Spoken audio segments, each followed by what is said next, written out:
Tes.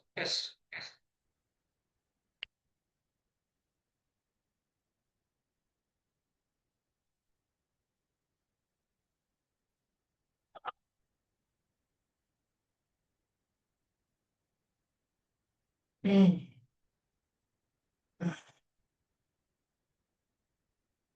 Hmm.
Baik, Assalamualaikum warahmatullahi wabarakatuh. Pada sesi siang ini kita mereview ya dari aktivitas belajar 1 sampai dengan aktivitas belajar 6 ya kalau tidak salah. Nah, yang untuk aktivitas belajar pertama kita akan membahas atau mereview ya sedikit atau mengulang kembali ya materi kita itu mengenai tentang pengantar algoritma dan pemrograman komputer. Oke, sebentar.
Oke, kita lanjut lagi. Kita akan bahas topik ini ya. Oke, kita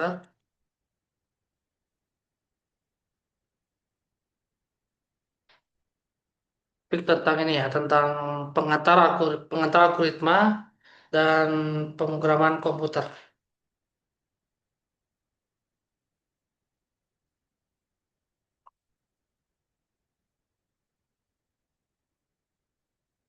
Oke, pertama kita akan masuk ke ini ya, tinjauan mata kuliah dari mata kuliah algoritma dan pemrograman ini. Nah, diharapkan nantinya eh, siswa semua ya akan mempelajari mempelajari bagaimana dasar-dasar pemrograman komputer yang menjadi fondasi penting dalam bidang informasi dan teknologi. Nah, di mata kuliah ini nantinya ini termasuk mata kuliah inti ya yang dirancang nantinya untuk melatih kemampuan berpikir logis, kemudian sistematis dan terstruktur dalam menyelesaikan masalah. Nah, nantinya selama perkuliahan kita akan membahas ya bagaimana konsep algoritma ini secara detail, mulai dari penyusunan langkah penyelesaian masalah hingga nanti penerapannya ke dalam bahasa pemrograman. Ya, dan juga nantinya mahasiswa juga akan belajar bagaimana nantinya untuk mempresentasikan algoritma baik itu menggunakan flowchart dan persekut sebelum nanti akan diimplementasikan ke dalam sebuah program. Nah, bahasa pemrograman yang akan kita gunakan ya dalam perkuliahan ini adalah Java. Nah, selain itu juga nantinya mahasiswa akan dikenalkan dengan penggunaan EDA atau Integrated Development Environment sebagai alat bantu di dalam untuk proses penulisan, kemudian pengujian dan pengembangan dari coding program.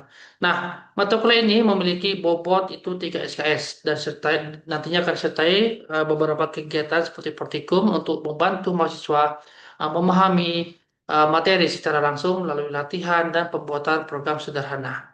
Nah, dengan nantinya ada praktikum diharapkan juga nanti mahasiswa mampu ya untuk mengembangkan keterampilan pemrograman secara lebih efektif dan aplikatif. Oke, kita akan masuk ke tentang algoritma. Nah, sebelum kita mempelajari atau membahas tentang pemrograman, nah hal yang paling penting yang harus dipahami adalah itu konsep dari algoritma.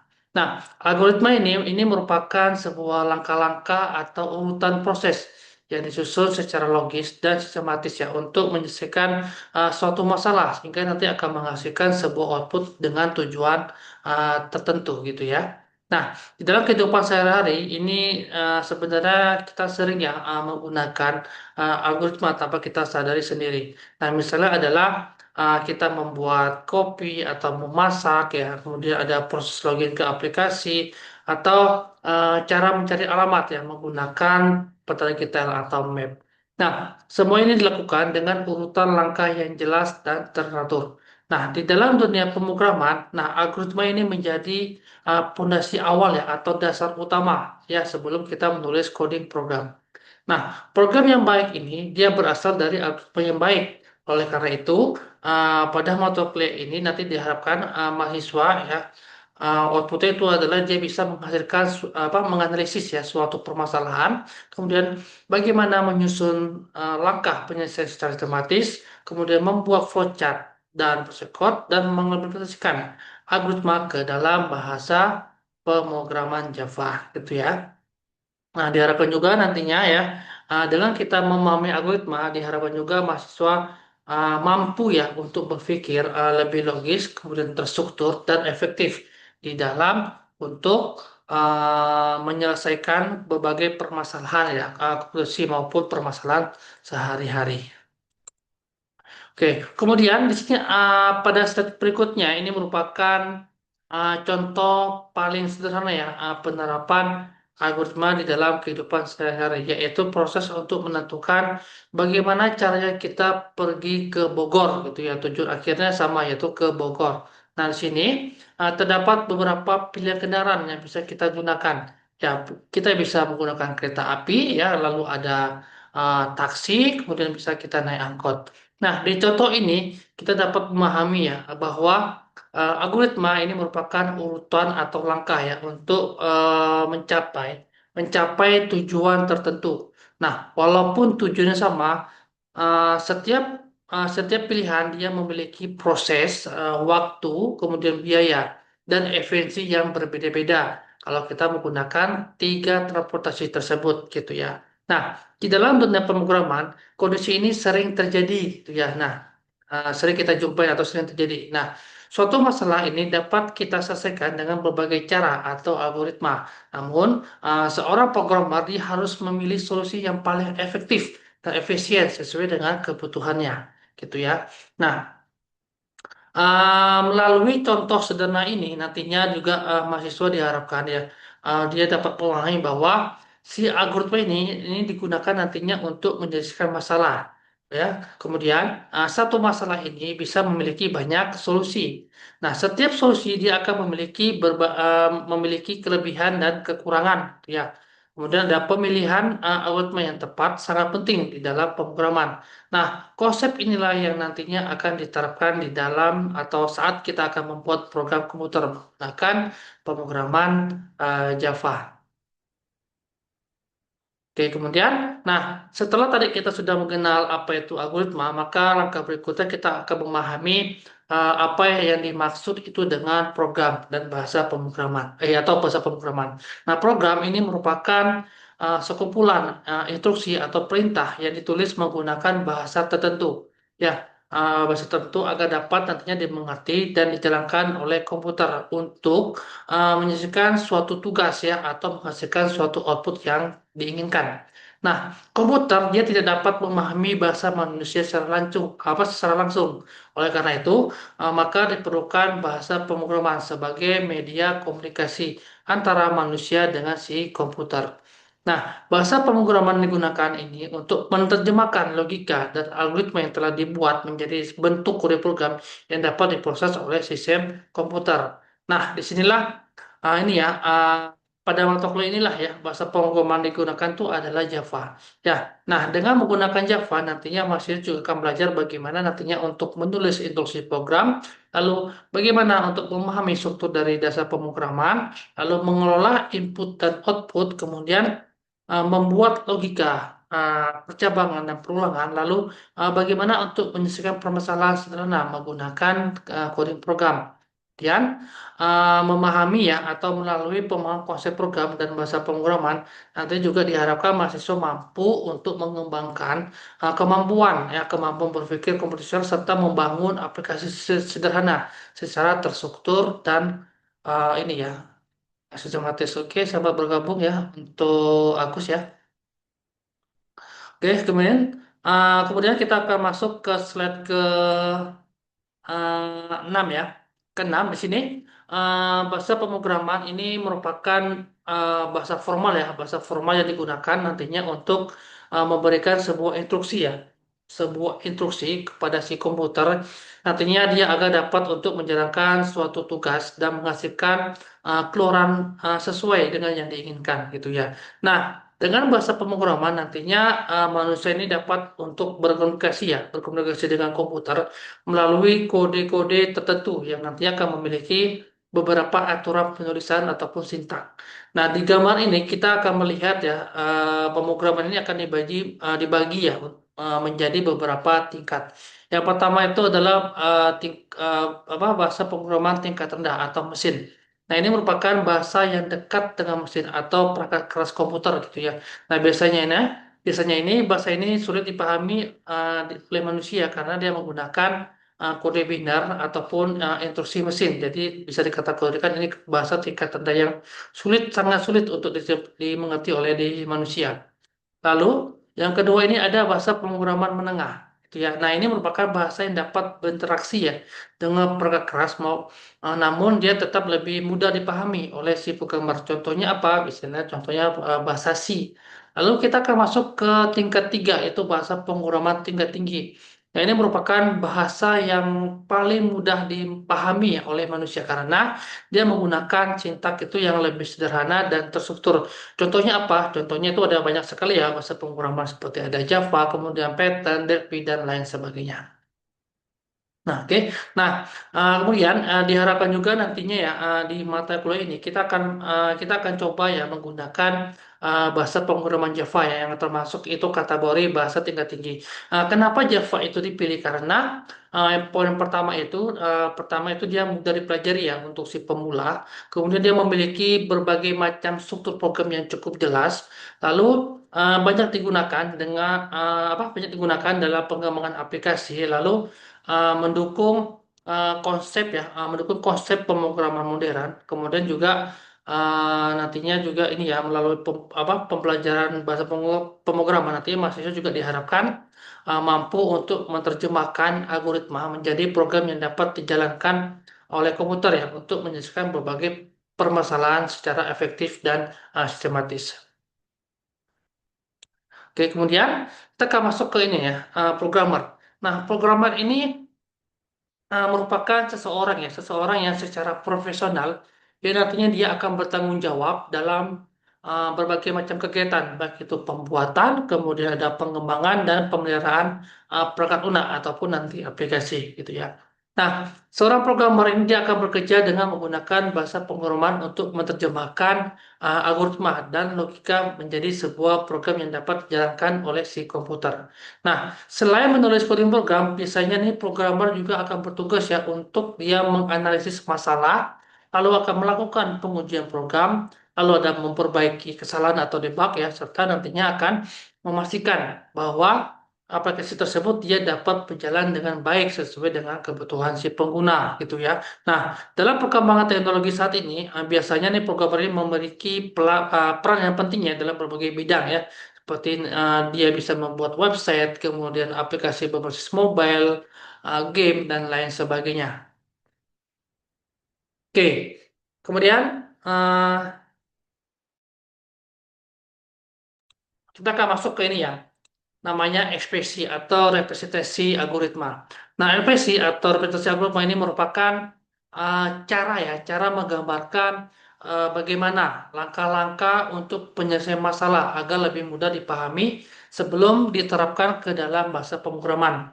Nah, pada umumnya algoritma ini akan direpresentasikan dalam dua bentuk, yaitu ada flowchart dan persiscode gitu ya. Jadi ada dua model, boleh menggunakan flowchart, boleh menggunakan persiscode gitu ya.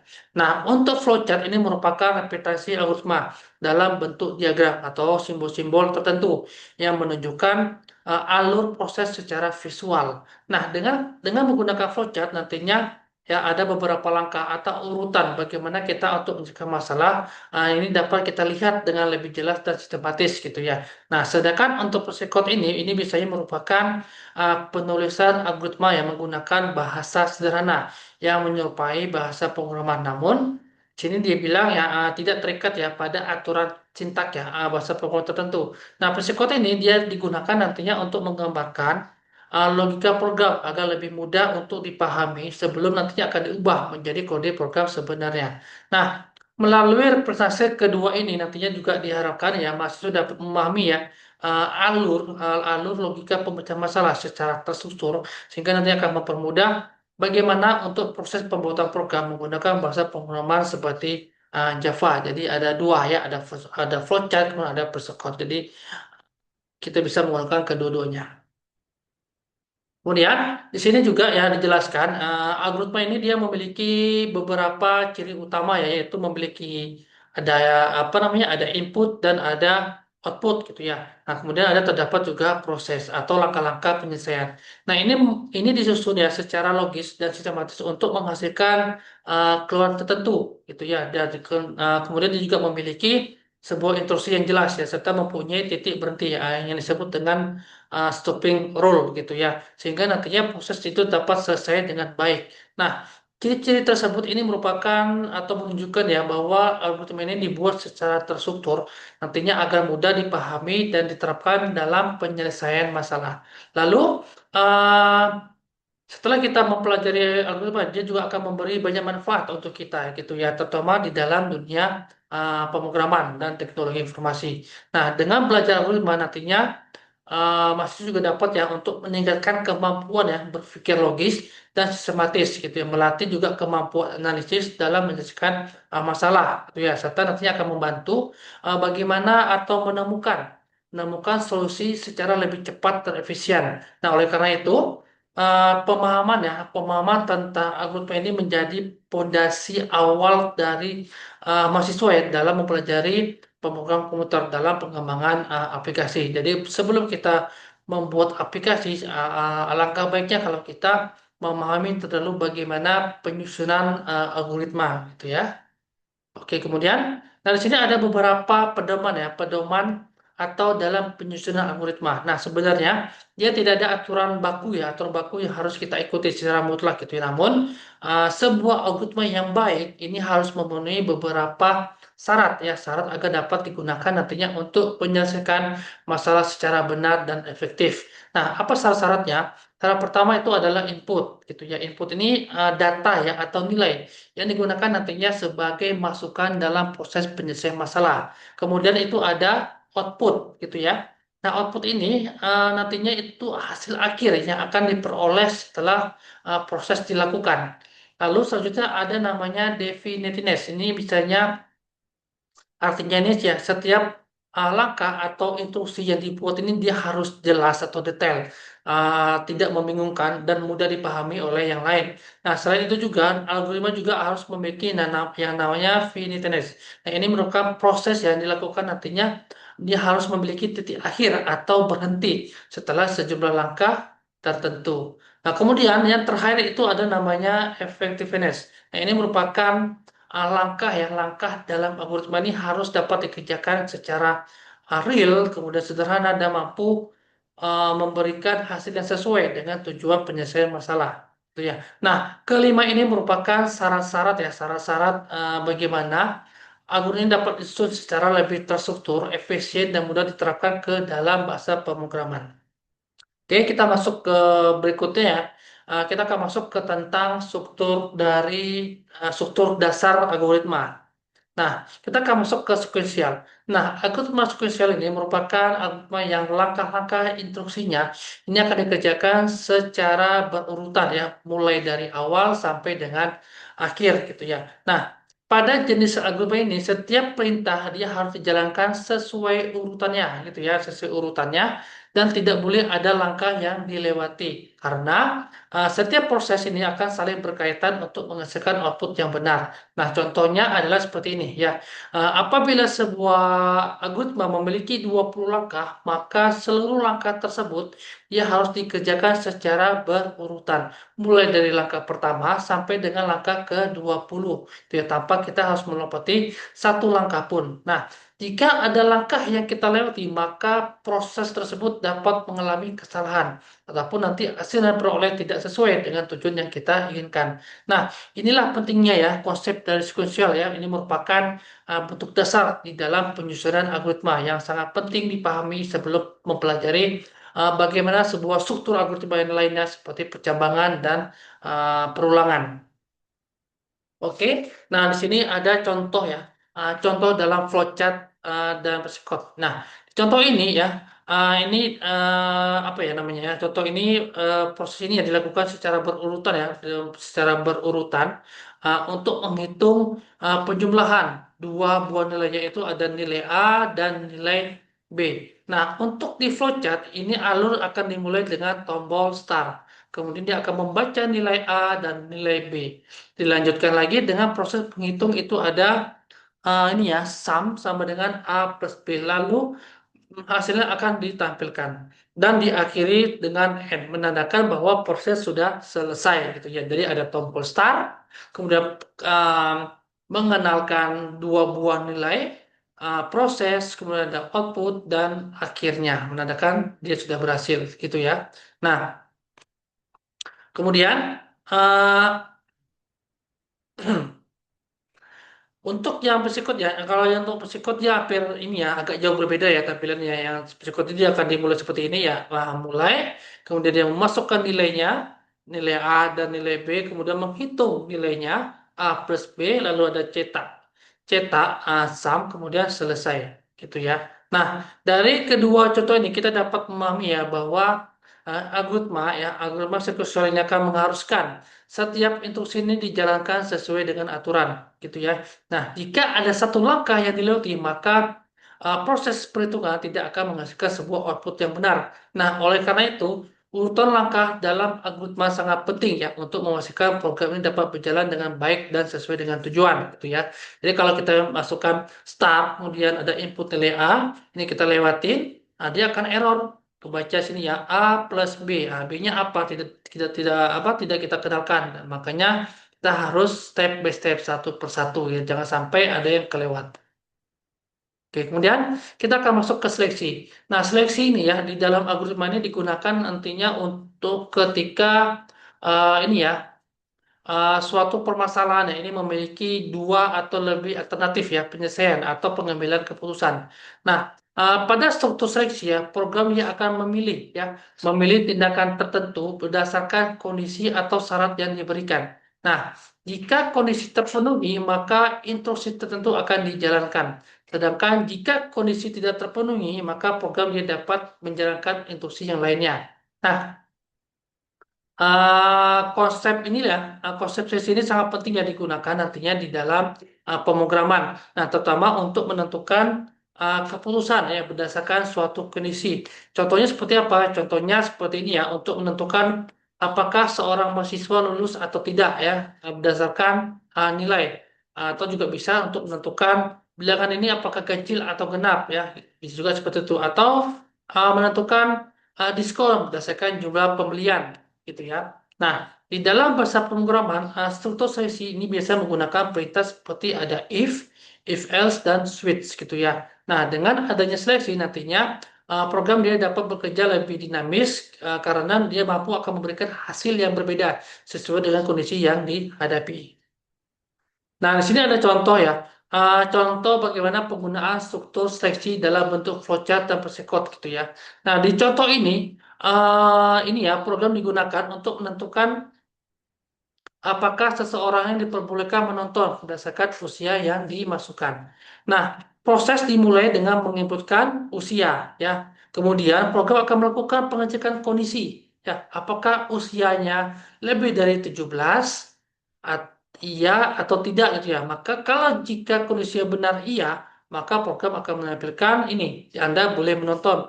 Maka sebaliknya kalau di bawah 17 dia inputkan maka hasilnya adalah bernilai salah ya tidak maka akan menerbitkan program Anda tidak boleh menonton. Nah, selesai habis itu maka selesai, berarti program sudah selesai.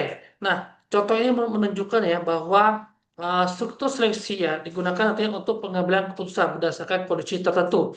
Program nanti akan memilih ya satu dari beberapa alternatif ya tindakan sesuai hasil dari pengecekan kondisi yang diberikan. Nah, di dalam pemrograman ya konsep ini sangat penting ya karena nantinya akan banyak permasalahan yang memerlukan keputusan yang berbeda berdasarkan data ataupun kondisi tertentu gitu ya. Ini biasanya digunakan nantinya kalau apa adik-adik menggunakan apa ya mengambil topik skripsinya itu mengenai SPK ya atau sistem penunjang keputusan biasanya banyak menggunakan if else if else gitu ya. Oke, kemudian kita akan masuk ke perulangan. Nah, perulangan ini merupakan suatu proses ya, suatu proses bagaimana kita menjalankan sebuah instruksi atau langkah tertentu secara berulang-ulang sehingga nantinya kondisi atau tujuan dan diinginkan itu tercapai, gitu ya. Nah, dalam kehidupan sehari-hari ini banyak sekali ya aktivitas yang dilakukan secara berulang, baik itu seperti mandi, kemudian makan, belajar dan berbagai kegiatannya lainnya, gitu ya. Nah, begitu juga ya di dalam dunia algoritma dan pemrograman, di sini juga terdapat banyak sekali ya proses yang perlu dilakukan berulang kali ya untuk menyelesaikan suatu pekerjaan secara lebih efisien, gitu ya. Nah, dengan menggunakan struktur ya, menggunakan struktur perulangan, maka si programmer ini dia tidak perlu lagi menulis instruksi yang sama secara berulang. Maka karena program ini dapat menjalankan perintah secara otomatis sesuai jumlah atau kondisi yang telah ditentukan sebelumnya. Nah, oke. Nah, kemudian di dalam pemrograman ya, di dalam pemrograman ya, struktur perulangan ini biasa digunakan nantinya untuk menampilkan data ya, menampilkan data berkali-kali ya. Jadi bisa menampilkan data berkali-kali, kemudian menghitung jumlah tertentu maupun nanti memproses data dalam jumlah yang cukup besar. Nah, beberapa bentuk perulangan ya yang paling sering kita gunakan ya atau paling sering digunakan itu adalah for, kemudian ada while, kemudian ada do while. Nah, nantinya dengan memahami konsep perulangan nanti juga diharapkan mahasiswa juga dapat membuat program yang lebih ini ya yang lebih efektif kemudian terstruktur dan efisien dalam menyelesaikan berbagai permasalahan menggunakan perulangan ya. Saya jelaskan tadi ada for while dan do while. Oke, kemudian kita akan masuk ke topik berikutnya yaitu ada flowchart gitu ya. Nah, flowchart ini merupakan diagram ya. Diagram yang digunakan nantinya untuk menggambarkan alur ya, menggambarkan sebuah alur suatu algoritma atau proses secara visual dengan menggunakan simbol-simbol tertentu. Nah, setiap simbol di dalam flowchart ini memiliki fungsi dan berbeda yang dan digunakan untuk mewakili langkah-langkah proses ya mulai itu dari awal, lalu ada proses, lalu ada input, output, keputusan hingga akhir program, gitu ya. Nah, dengan menggunakan flowchart nantinya alur penyelesaian masalah ini dapat terlihat lebih jelas, dan lebih jelas, kemudian lebih tersusun dan mudah dipahami.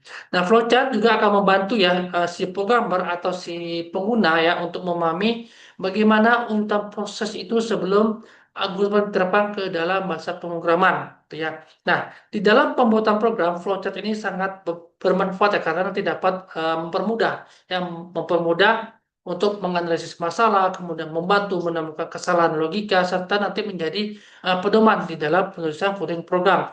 Nah, oleh karena itu, flowchart ini menjadi apa ya menjadi salah satu bentuk replikasi algoritma yang paling sering digunakan dalam proses perancangan sistem dan pemrograman komputer. Nah, nanti misalnya gini ya, adik-adik juga kalau mengerjakan skripsi pasti nanti harus melampirkan flowchart ya, flowchart atau gambaran dari program gitu ya biar nampak. Jadi kalau misalnya bikin program, oh seperti ini dia alur flowchartnya pada program misalnya entry data barang gitu ya. Oh berarti seperti ini dia alur programnya, gitu ya. Oke, kemudian, nah di sini ada contoh ya. Di sini ya ada contoh ini menggambarkan alur suatu sebentar, error nih. Ini ya menggambarkan suatu algoritma ya atau proses secara visual dengan menggunakan simbol tertentu ya. Eh, Sebentar.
Oke, kita mulai lagi ya. Nah, di sini ya ada contoh ya, ada contoh. Sebentar. Di sini ada contoh ya penggunaan. Oh, ini tadi sudah ya. Sudah. Oke, sebentar saya next lagi saja. Sudah. Oke, sampai sini ya. Nah, di sini ya ada contoh proses ya untuk menghitung ya, menghitung kecepatan dan percepatan ya. Nah, berdasarkan nilai jarak dan waktu gitu ya. Nah, di sini kita menggunakan rumusnya yang oke, yang ini ya, kita menggunakan rumus yang ini.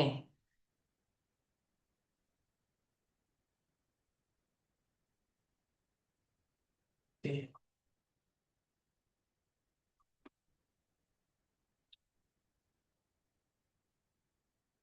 oke, kita menggunakan rumus yang ini ya. Nah, di sini eh, ini ya proses pada proses ini akan dimulai dengan mulai gitu ya mulai kemudian dilakukan deklarasi variabel yaitu ada kecepatan ada V kemudian ada A S dan C. Di sini kita akan menggunakan dulu apa saja variabel yang akan kita masukkan ya jadi ada 4 gitu ya lalu kemudian setelah itu dia akan mencoba untuk memasukkan nilai ya input nilai di sini ada S dan T. Lalu dia akan memproses ya, kemudian ada memproses untuk kecepatan, lalu ada untuk menghitung percepatan. Nah, setelah itu dia akan menampilkan nilai dari V dan A. Nah, setelah itu selesai. Jadi hasilnya akan keluar dan selesai. Nah, ini merupakan salah satu contoh ya penggunaan dari flowchart bagaimana kita untuk mencari berapa kecepatan dan berapa percepatan gitu ya. Oke, nah di sini juga ya dikatakan ya apa namanya? Sini ada simbol-simbol ya, simbol-simbol flowchart ya ini nantinya akan digunakan untuk eh, menggambarkan ya, menggambarkan eh, langkah-langkah ya di dalam suatu algoritma ya atau proses secara visual. Nah, setiap simbol ini dia memiliki bentuk dan fungsinya yang berbeda-beda, gitu ya. Nah, dengan ada simbol-simbol ini nantinya ini akan mudah untuk dipahami dan lebih terstruktur kita untuk merancang dari program. Nah, yang pertama ini adalah simbol terminator ya. Ini biasanya nantinya untuk menunjukkan langkah awal dan akhir dari suatu algoritma atau suatu proses.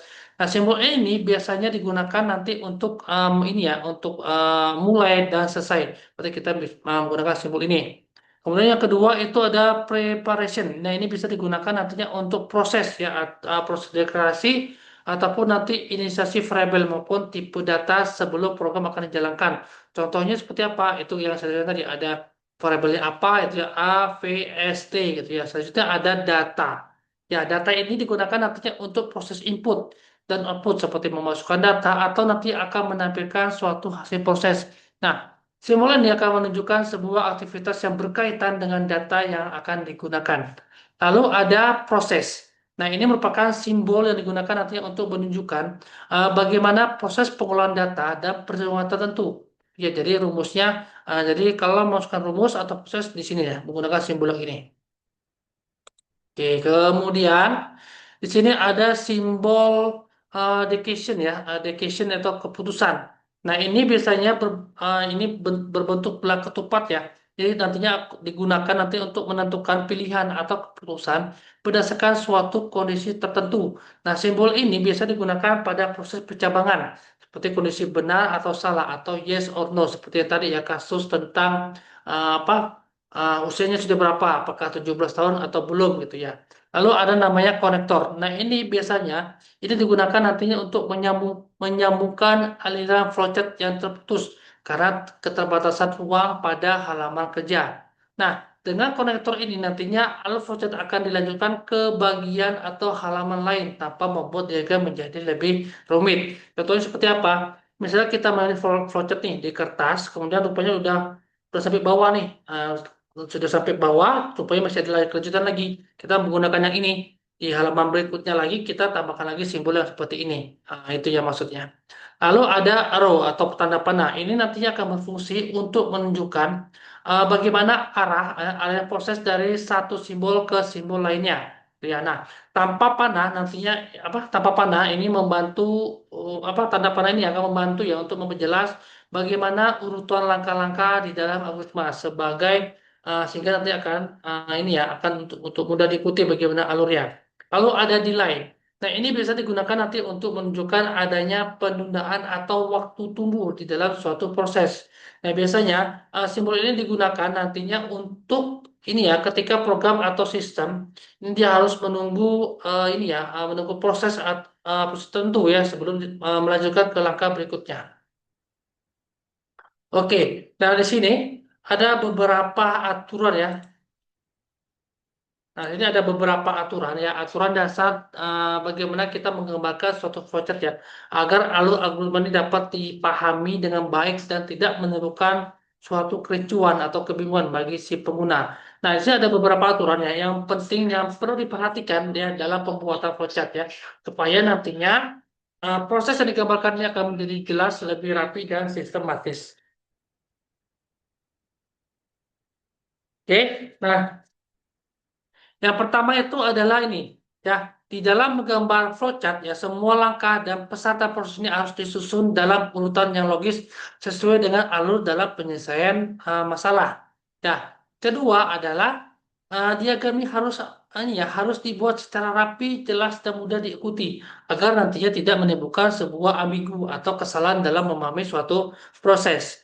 Nah, ketiga adalah flowchart ini umumnya dibaca dari kiri ke kanan atau bisa juga dari atas sampai dengan ke bawah sehingga alur proses ini dapat dipahami dengan mudah.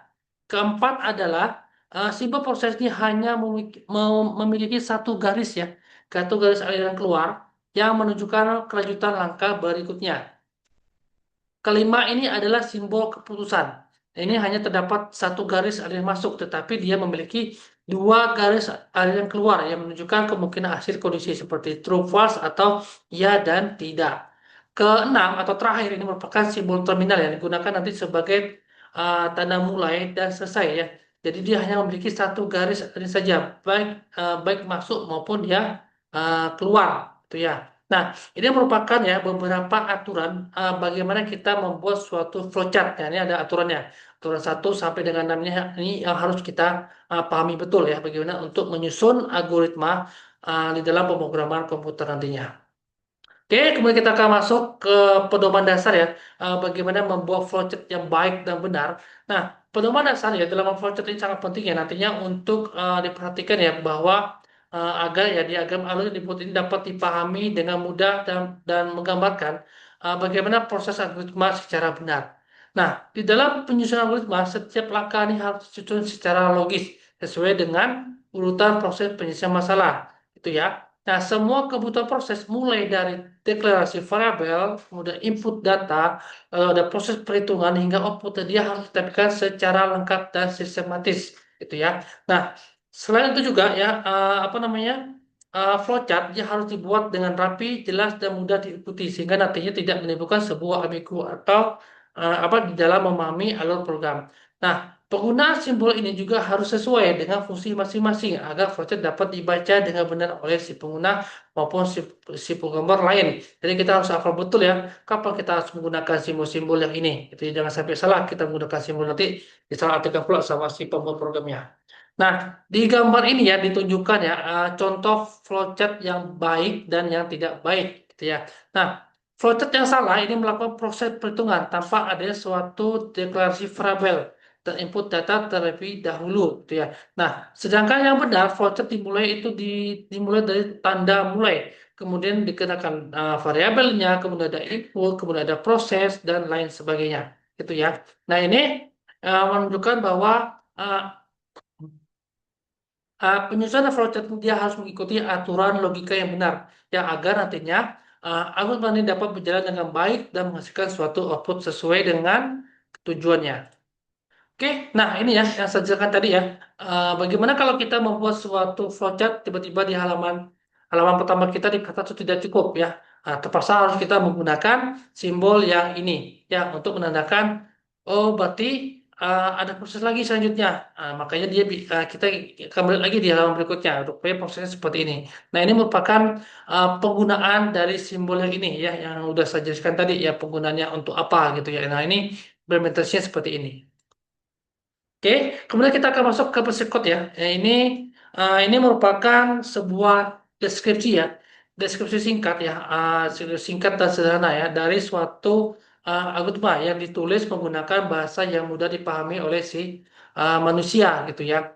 Nah, persekut ini digunakan nantinya untuk menggambarkan langkah-langkah logika bagaimana ya untuk penyelesaian masalah sebelum dia diubah jadi kode program yang sebenarnya. Nah, ini berbeda ya dengan bahasa pemrograman. Nah, psikotes ini dia tidak memiliki sebuah aturan penulisan atau sintak yang kalau kita sebut ya, yang baku sehingga nantinya akan lebih fleksibel dan mudah untuk dipelajari.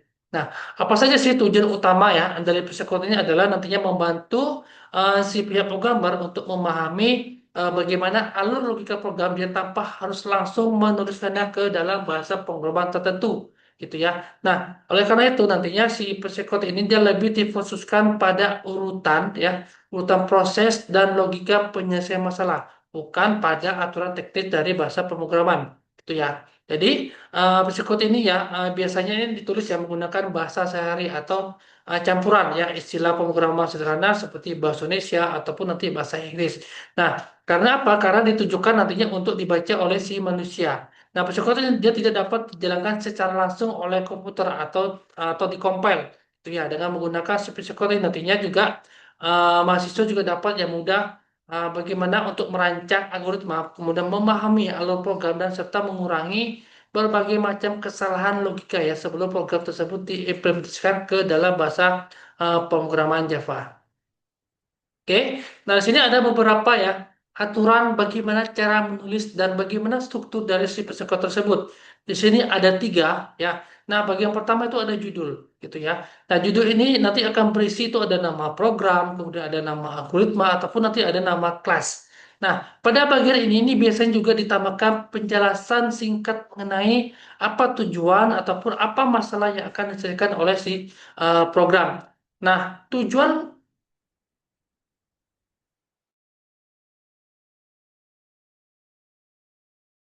bisa lanjut lagi ya. Nah, tujuannya adalah nantinya untuk membantu ini ya, membantu ini ya, membantu pembaca yang memahami bagaimana gambaran umum dari algoritma yang akan kita buat nantinya. Itu ya. Oke, sebentar nih error lagi sepertinya nih. Seperti saya. Oke, oke tes. Oke, coba lagi. Nah, kemudian yang kedua ini ada deskripsi ya. Nah, deskripsi ini merupakan bagian ya yang menjelaskan kebutuhan program ya seperti ada uh, deklarasi variabel, kemudian ada konstanta, kemudian ada tipe data ya, kemudian ada prosedur maupun fungsi yang digunakan di dalam algoritma. Nah, biasanya deskripsi ini nantinya akan berfungsi ya untuk mempersiapkan semua komponen yang diperlukan ya sebelum proses akan dijalankan. Nah, ketiga, ini ada yang namanya disebut dengan implementasi, yaitu inti dari psikotes tersebut yang berisi langkah-langkah atau instruksi algoritma secara berurutan, gitu ya. Nah, pada bagian ini, seluruh proses penyelesaian masalah ini akan dituliskan secara sistematis, mulai dari input, kemudian ada proses pengolahan data, hingga menghasilkan suatu output. Ya, jadi ini merupakan cara ya, bagaimana cara menulis dan struktur dari psikotes tersebut. Oke, nah di sini ada contohnya ya. Di sini terdapat beberapa struktur dasar ya yang digunakan agar nanti algoritma ini dapat secara rapi ya, sistematis dan mudah dipahami. Nah, struktur seperti ini umumnya terdiri dari yang tadi ya saya jelaskan tadi itu ada apa tadi? Ada judul ya, ada deskripsi dan implementasi. Nah, di bagian judul ini akan berisi nama program ya, nama program, nama algoritma ataupun nanti ada nama kelas. Nah, pada bagian ini biasanya juga ditambahkan penjelasan singkat mengenai tujuan ataupun masalah ya. Jadi ada ini seperti ini ya gambarannya. Ya ada judul, kemudian ada deskripsi dan implementasinya. Oke. Nah, oke, kemudian kita masuk ya ke step berikutnya ini adalah tentang Java gitu ya. Oke, nah di sini Java ini merupakan salah satu bahasa pemrograman tingkat tinggi ya yang banyak digunakan di dalam teknologi dan pengembangan perangkat lunak. Nah, Java ini dikenal sebagai bahasa pemrograman yang mudah dipelajari. Dia ini memiliki sebuah struktur yang jelas serta nanti dapat digunakan untuk membuat berbagai jenis aplikasi, baik itu untuk desktop, web, mobile hingga sistem enterprise gitu ya. Nah, bahasa pemrograman Java ini dia terus berkembang ya mengikuti perkembangan teknologi setiap tahunnya. Itu ya karena kemampuan yang fleksibel dan stabil maka Java ini banyak digunakan oleh beberapa perusahaan ya dalam pengembangan baik itu untuk informasi kemudian aplikasi berskala besar.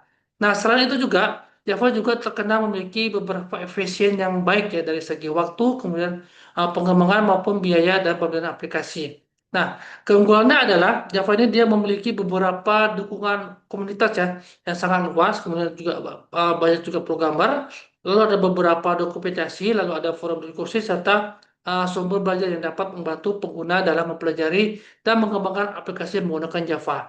Nah, oleh karena itu Java ini menjadi salah satu bahasa pengumuman yang paling cocok ya untuk dipelajari oleh mahasiswa sebagai dasar atau fondasi ya dalam memahami konsep dari pemrograman komputer. Nah, di sini ya, Java ya, ini pertama kali ya dikembangkan pada tahun 91 ya. Ini yang oleh si siapa namanya ya? Si James ya, James Gosling ya yang dan timnya ya di suatu perusahaan yang namanya Sun Microsystem. Nah, bahasa pemrograman ini awalnya dibuat ya nantinya untuk kebutuhan perangkat elektronik dan sistem interaktif ya. Namun, seiring perkembangnya ya, seiring berkembang menjadi salah satu bahasa pemrograman paling populer di saat itu, maka Java ini dirancang dengan konsep web on run anywhere ya, yang memungkinkan program Java ini dapat dijalankan di berbagai macam sistem informasi tanpa perlu adanya banyak perubahan dari coding tersebut. Nah, oke.